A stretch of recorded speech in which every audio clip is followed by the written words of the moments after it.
This question involves both negative powers and you see that there are terms in both numerator and denominator. So how to solve it? It's all about reducing the fraction. So if you want to reduce the fraction, you clearly look at each respective terms like number and number together, x and x, y and y. You want to look one at a time. So 3 upon 6, I think you know how to reduce 3 and 6. 3 times 1 is 3, 3 times 2 is 6. Just like you were solving any regular fractions, you would do the same thing, okay?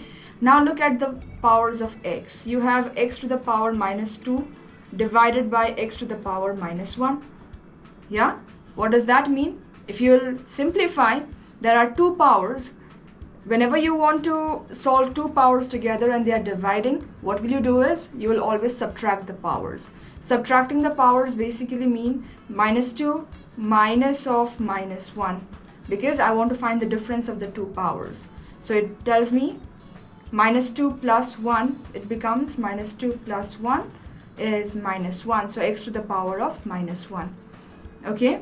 Similarly, if you look at the powers of y cubed upon y to the power minus 1. So what happens? What do we get? Y to the power of 3 minus 1 goes up, becomes plus 1. So the concept is very simple. Negative power means you're flipping the number, yeah? So y to the power 3 plus 1, y to the power of 4, okay? The power becomes positive when you send that power to the numerator. So by doing that, I got y to the power of 4.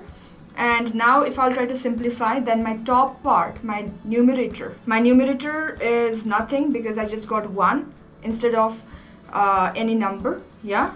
And then power of x I got is x to the power of minus 1 and y to the power of 4.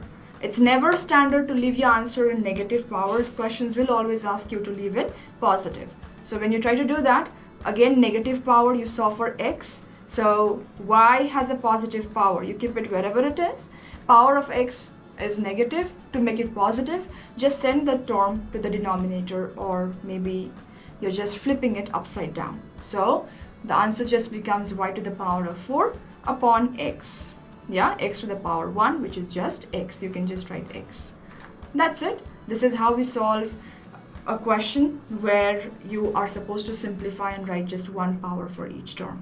That's it.